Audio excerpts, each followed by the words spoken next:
So it's a pleasure to moderate this panel about two of the most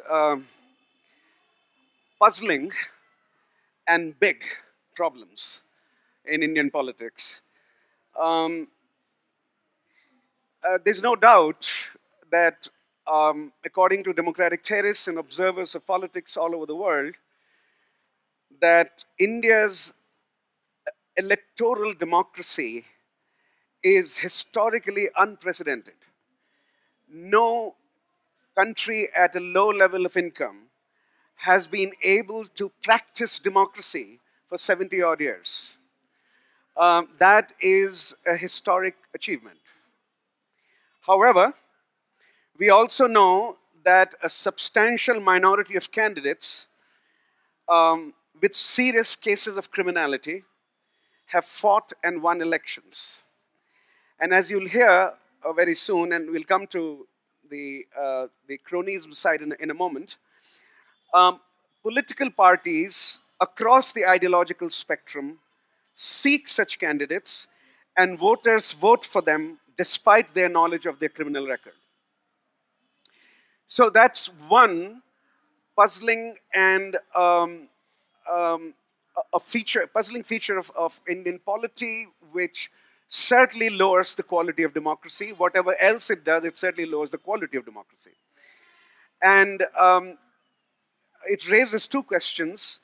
One, why do political parties select criminals as candidates for office? And the second big issue is, why do voters vote for them?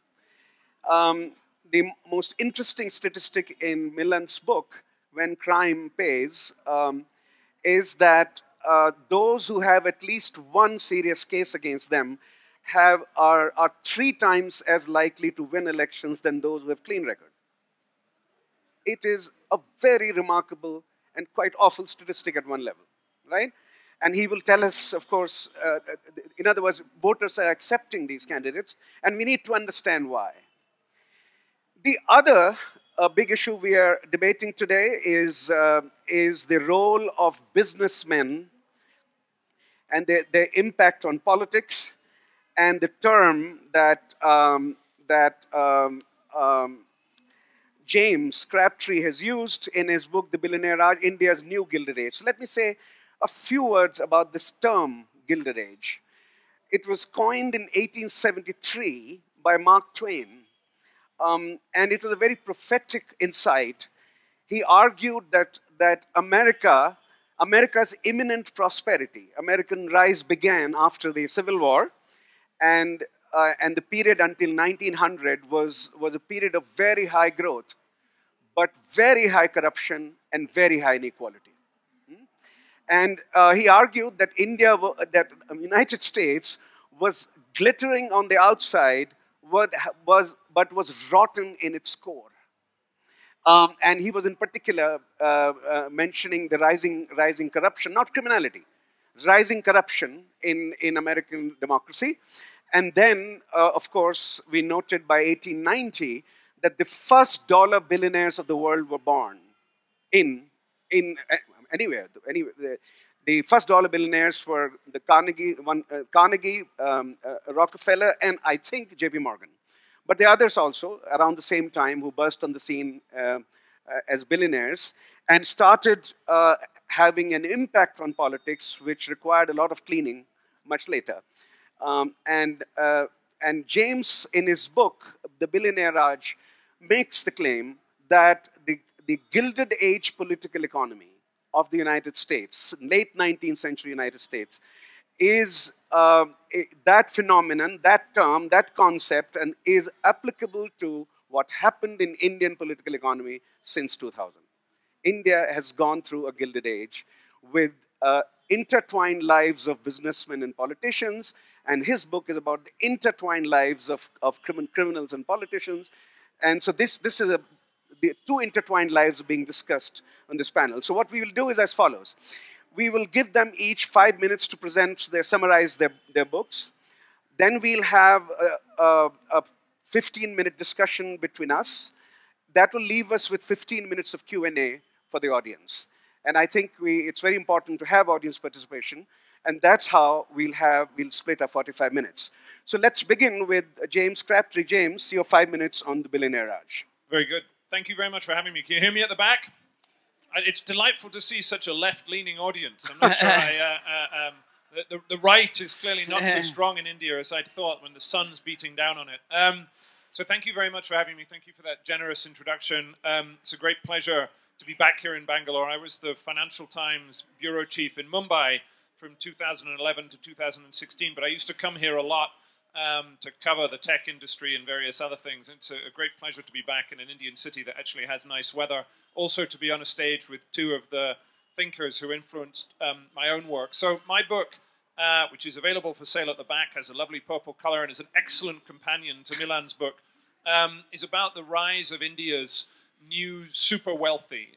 So it charts the course of what happened from the mid-2000s until now, the extraordinary increase in the number of billionaires and wealth concentration at the top of Indian society. But for the purposes of this section, this conversation, the middle of the book digs into the intricate relationship between business and politics, crony capitalism, the collusion between the business and financial elite. It's actually quite a good book for a Bangalore audience because it's rich in southern and particularly Karnatakan characters. The second chapter is about your city's most famous business son, Mr. Vijay Mallya, and it gave me the single story in the book that has gone on to be most re-quoted by others, which was, so the second chapter in the book is about going to visit Mr. Mallya in London, in exile, poor man, suffering in a very substantial mansion on the edge of Regent's Park.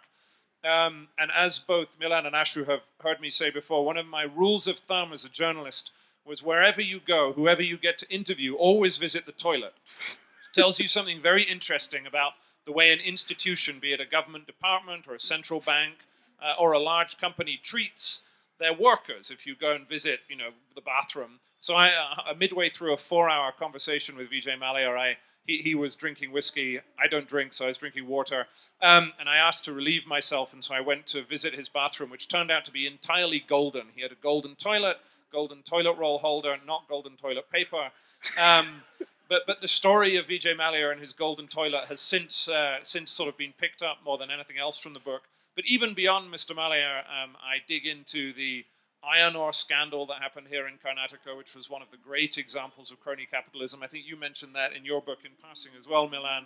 The Reddy family wedding provides one of the bits of color later in the book. So there's plenty of meat for a Karnatakan audience. I mean, I suppose what I would say to try and kind of bring this up to date, because I tell the story of the cronyism that began to emerge in the mid-2000s and sort of through the election of Narendra Modi, and obviously the book, I finished writing it last summer, so it hasn't caught up with the latest developments.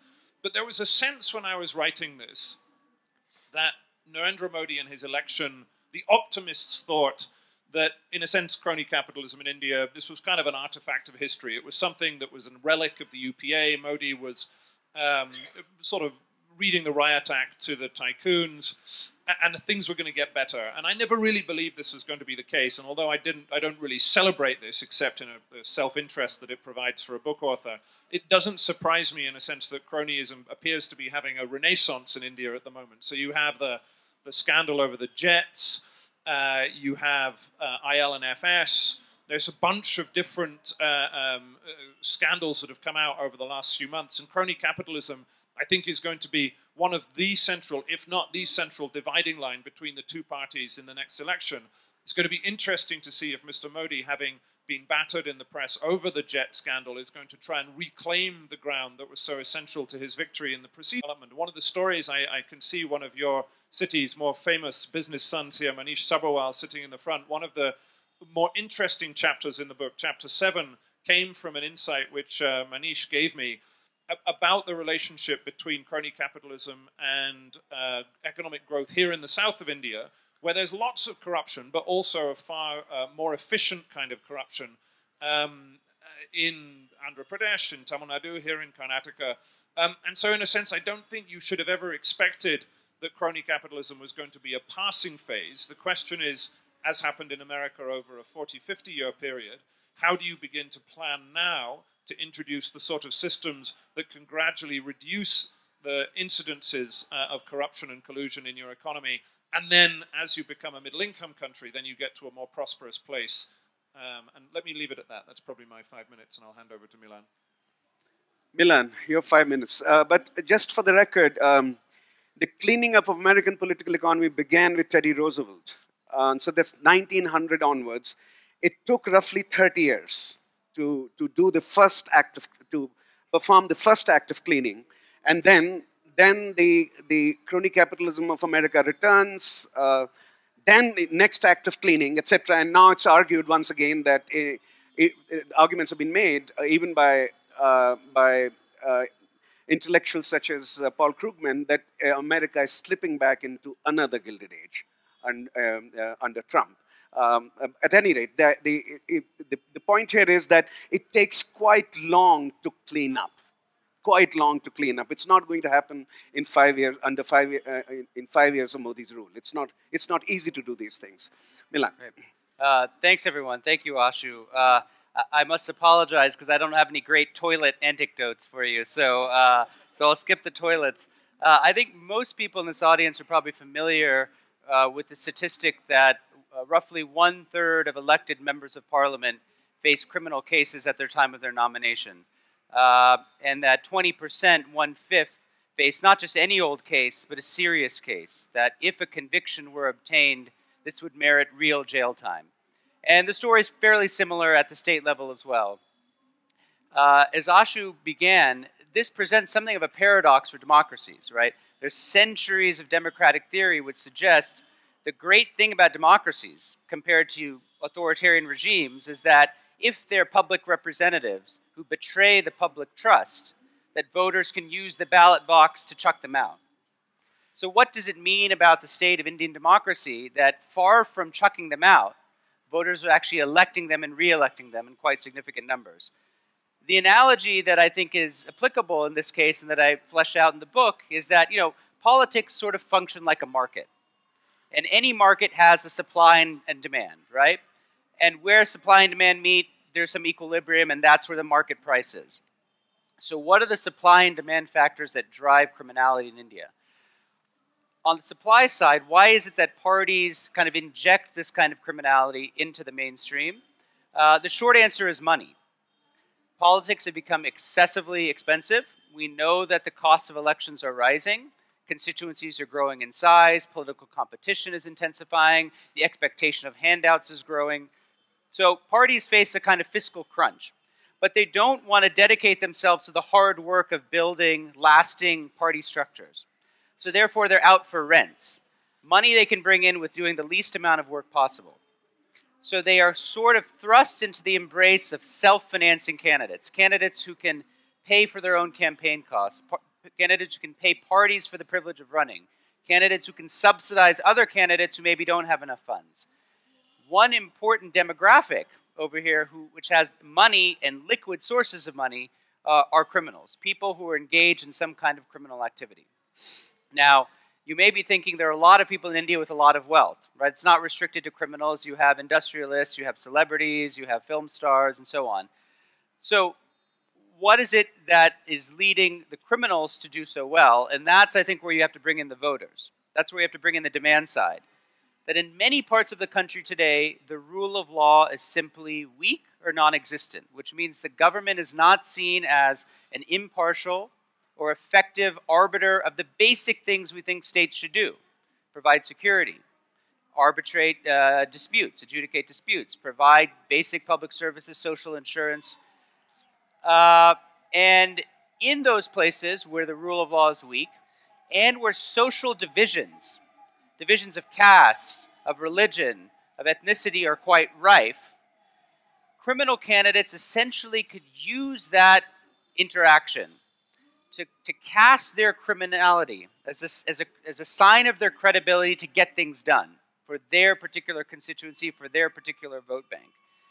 And so what this means from a larger kind of meta standpoint is this is not about illiterate, ignorant voters. That voters often have information about who their politicians are, and yet they're voting for them because of their criminality, not necessarily in spite of their criminality. So, from a policy standpoint, if we're interested in tackling this challenge, it's not simply about increasing voter awareness, civic education, getting media involvement, because if you have a gunda who you've elected, you probably know that that person is a gunda, and you're voting for him or her for other reasons. The solution, and this is why it's really a generational challenge, is about governance. And I think this is where James and I kind of converge, is that it's some of those basic attributes of the state that we think of as kind of core sovereign functions that are missing, and that's what allows this gap to be created. So we have now a summary of the arguments. To repeat, James is arguing that Indian political economy is going through a phase which roughly every agrarian economy that rapidly urbanizes and industrializes goes through. This is a larger claim. India is simply an example of a tendency that has been widely witnessed in history. And the claim that Milan is making is that's of a different kind. Criminality, the role of criminals in politics, it's not, perhaps he would say something about that. The comparative evidence on that is not that at some stage in the evolution of democracy, criminals necessarily get involved, right? So let's start this conversation about what do we know from comparative experience of democracies. So that's a question for you. Comparative experience of democracies about the involvement of criminals in democratic politics. Yeah, it's a great question. I mean, I think there are many countries in the world where we do see criminals active. Take the case of Brazil, take the case of Nigeria, take the case of Indonesia, and Italy. And Italy, and of course countries at various stages of their history. I think there is something unique about India, and you can trace this through the evolution of Indian political history, which is there were criminals who were active in the 1950s and the 1960s in politics. But they typically occupied the periphery rather than the center stage. So the Congress Party would rely on them at the time of the elections to mobilize voters, to suppress voters, to hand out freebies.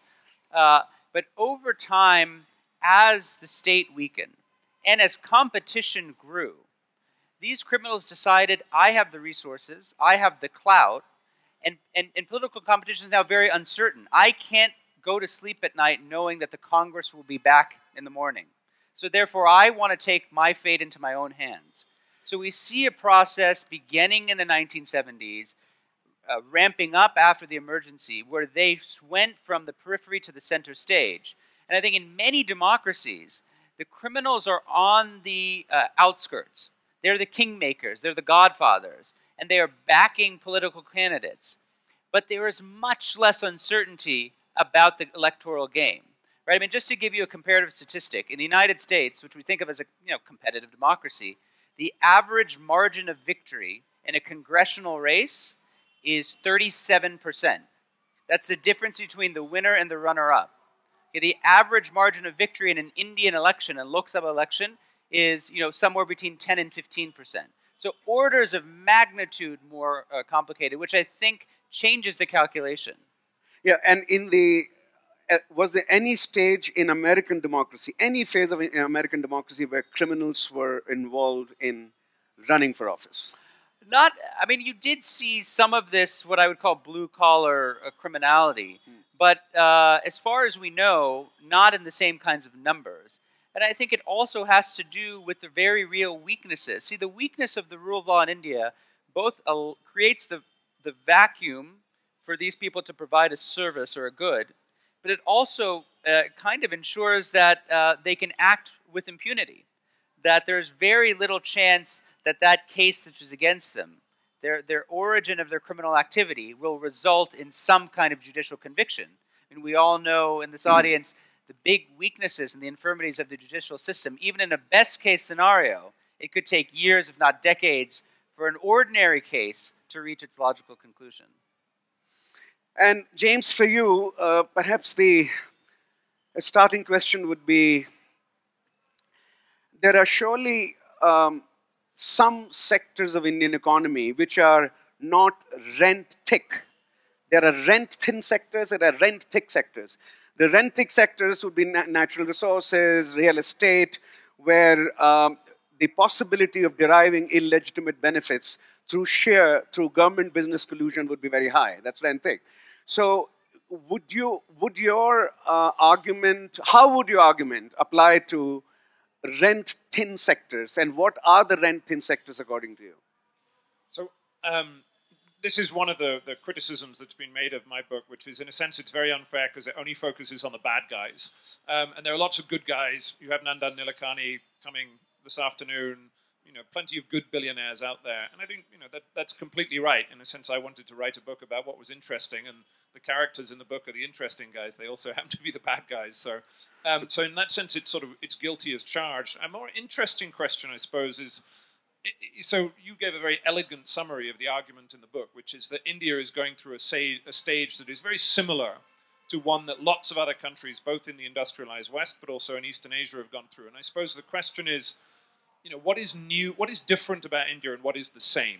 And so that's kind of what you're poking at. So to take a local example, and one that is in Milan's book as well, so the iron ore scandal here in Karnataka, one of the things that's different about India is that it's going through this transition in an era of massive globalization. And so the iron ore scandal that happened here and in Goa in the middle to the late 2000s and came to light after that was partly a kind of function of things that were going on domestically, but it was also part of a much bigger international story. And in a sense, that's where I start my account, that a lot of what happened in India in the mid-2000s was a function of the re-engagement that India had with globalization. So why did the iron ore scandal happen?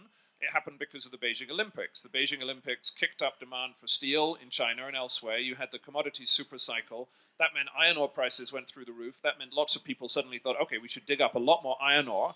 And the Indian state, which is, again, where Milan and I both end our books, the capacity of the Indian state to cope with a sudden huge increase in demand for that particular commodity simply wasn't there. And so everything kind of broke down. And in the end, the only way it got solved was by the intervention of the judiciary saying, all right, shut the whole thing down until we figure out what to do with this. And gradually, I mean, you've seen this happen in all sorts of industries. You even saw it happen in cricket, where effectively it was the same story, that there was kind of rounds of some sort of poor behavior in governance. And in the end, the legal system stood in and said, stop, that's enough. And so to some extent, you can always find ways that India is going to be different. It's happening in a more global era. It's a very big country. It's an ancient country rather than a relatively modern creation. Nonetheless, this pattern that you saw in the United Kingdom and the United States, and you saw across Eastern Asia, that you said very nicely, the movement from a predominantly agrarian rural economy to one that is middle income and industrial and then onwards and upwards, is common across a lot of countries, and that's a reason for optimism. It suggests, in a sense, that although you might look at some of the behavior of India's political class or some of its less savory tycoons, and you might think that this is somehow innate to this country or insoluble, actually neither of those things are likely to be true. That with progressive political reform of the sort you see in other countries and of the sort that Milan recommends in his book, then you can make relatively quick progress, over a 20, 30, 40-year period. One more question for you before we go to Milan. So the cleaning up in America begins with Teddy Roosevelt, and during his 7-8 years, quite a lot was done. A number of people argued when Modi rose to power that, to put it somewhat dramatically, that's not the exact argument made, but the spirit was the same, that he would be India's Teddy Roosevelt. He would clean up business, right? He would crack the whip. And a number of businessmen, certainly in Mumbai, would say he's cracking the whip, right? So the idea that there's a billionaire Raj, that billionaires are determining or have captured the state, they would argue is not true of Modi, that he has cracked the whip. And he could be viewed, therefore, as some kind of Teddy Roosevelt. Your remarks? So Ashu is being very modest because almost the very idea for the book that I wrote, I borrowed from him and Jayant Sinha, the now BJP government minister. They wrote an article in the Financial Times in 2011, which was one of the more popular examples of this comparison. So in a sense, you can blame him for all of this. Jayant Sinha actually did make that comparison. I mean, as a BJP loyalist, he said, Modi is our Teddy Roosevelt. He is going to clean up the system. And so I suppose as a recovering journalist, I try to be balanced in all of this. And I think it is fair to say that if you were to go back to 2008, there was a real sense that the political economy of India was being controlled by the kind of corporate elite, and that politicians were frequently to be found in the pockets of some of these big tycoons, and that is less so now, and that's partly due to Modi, and that's something rather positive that has happened on his watch. Now, does that mean that the sort of ordinary people, the incidents of kind of your experience of bribery, or the political funding system has been cleaned up, or that there are no more crony capitalism scandals? I mean, not really. So the Modi record on this, particularly, I suspect we're going to get on to the issue of political funding, where the BJP government has done very little. So he has done some good things, but I think if you're going to compare him to a true reformer, particularly one who was famous for his taking on of entrenched corporate power, and so Teddy Roosevelt was part of the movement for trust busting and removing large monopolies, and in a sense taking head-on entrenched corporate power. I can't say that you've seen something similar to that under Modi, much as he has been trying to get Mr. Malia back from London and has not yet succeeded. So this then leads us to campaign finance rules, because I think one of your central claims in the book, and this is something on which Milan also should comment, one of your central claims in the book is that campaign finance is very murky in India. Businessmen basically finance campaigns, and often illegally, and they then expect returns, and they want favorable contracts from the government. And so the changes in campaign finance rules, introduction of bonds, according to you, does it start the cleaning up process, or it's completely marginal? And for you, the question would be, what are its implications, if any, for crime in politics? The changes in the campaign finance rules. So let's start with, yeah. So if you think about electoral bonds, right, essentially what they do is they provide a mechanism whereby corporations or individuals can give to political parties through the banking system, so not in cash, but they essentially legitimize the opacity which exists in the current system. So businesses do not have to disclose that they've given X amount of rupees to a political party, and nor does that political party have to report that they've received this from that particular business. Now, I don't think that this advances the ball in the direction that we want to go. I think the push that we really want to make is towards greater transparency. It's somewhat ironic, in my view, that the government introduced this proposal under the heading of enhancing transparency. And so the question you have to ask is transparency to whom? If you take the iron ore example that James has brought up, and you go to Karnataka, or you go to Goa, and there's an iron ore company which decides to give 100 crores to the BJP or to the Congress, and then once that government comes into power, decides to give them some favors. There is no way that you, nor I, nor the media, nor civil society, nor anyone really will be able to connect those dots, because now you've essentially legitimized that that can happen underground.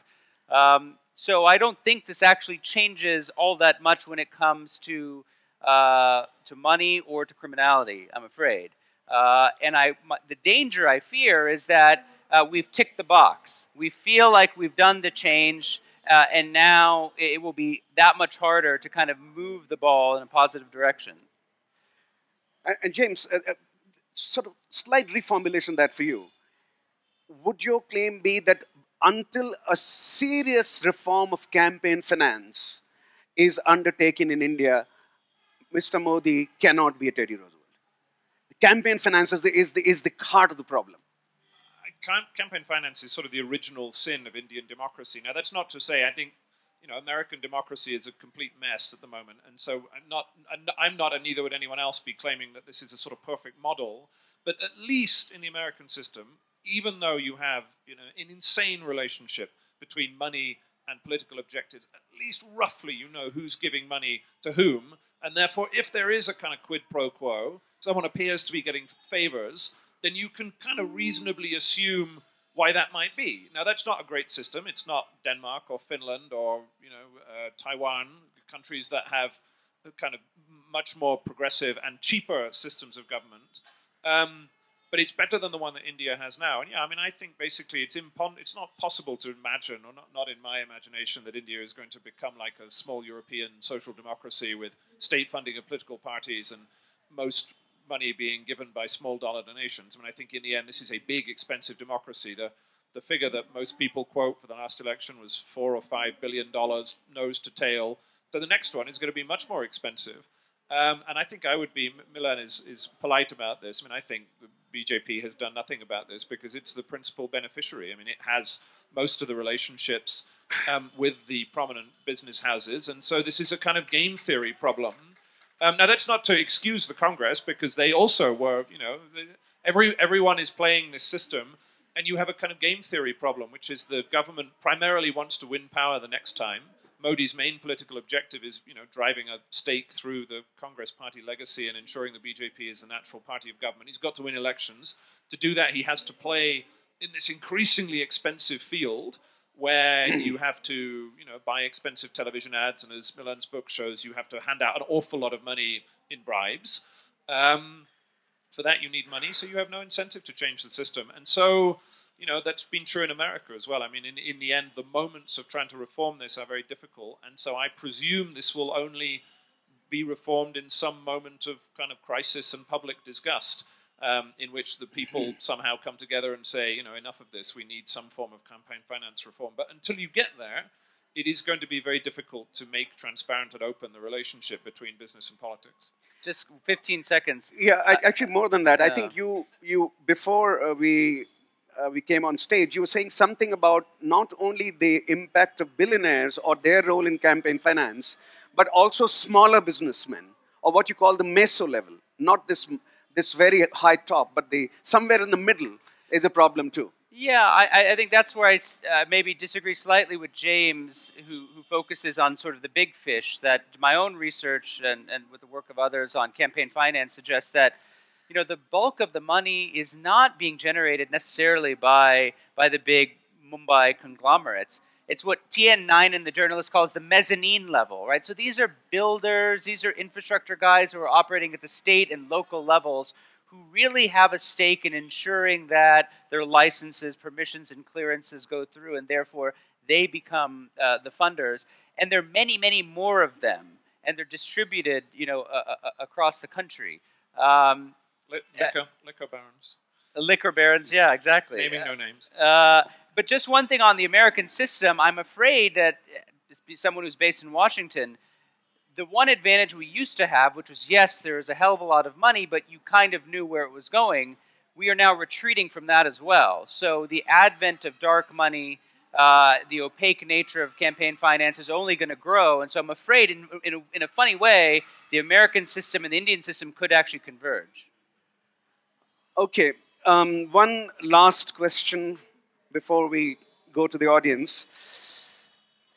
If you describe democracy as a political marketplace, which has supply and demand rules, criminals, you're saying there's demand for them because they solve problems quickly and the state is stuck. Supply is partly driven by this demand, and partly that criminals are able to self-finance their elections. They don't depend on political resources of the political party to run for office.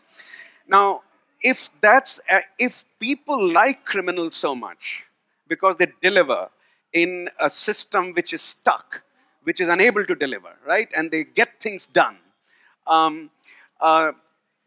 if that's the case, why did the 2014 election only had 21% MPs with criminal background? Why not 50%? So, right, so how do you get this equilibrium around 21% or 19% or 18%? Why not more?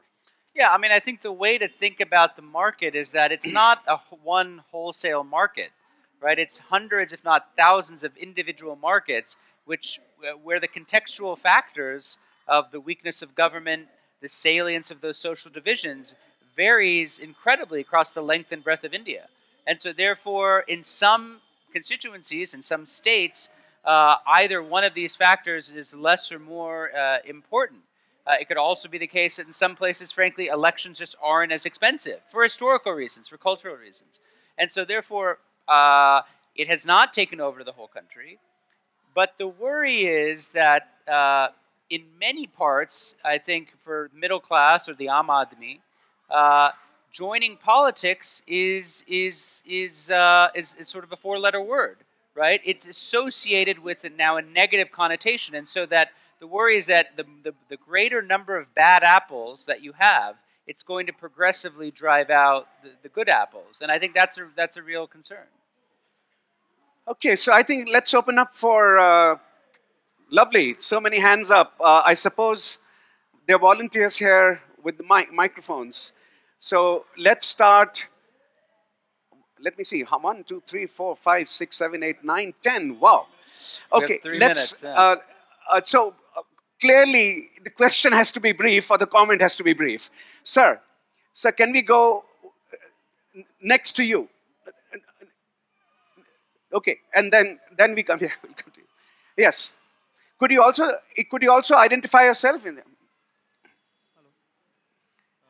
My question is, what is the women demography of the criminals 21%? Like how many women, how many men do you, in the 21% of the criminals who are participating in the elections? Are you asking, are women criminals also running for office? Yes, and is it an increasing graph with the women empowerment? Like there are more women coming in? I couldn't hear. So the question, Milan, is what is the gender disaggregation of criminals? Are there women also criminals and running for office and winning? So the short answer is it's almost entirely a male problem. So the solution is to elect more women in this country. Now, the sad news is that only 8.4% of parliamentary candidates are women, and that 11% of Lok Sabha MPs are women. So I think all of us in the next election need to move that number up. I'd say the same for my book as well. Almost all the characters in my book, these dodgy billionaires, are men.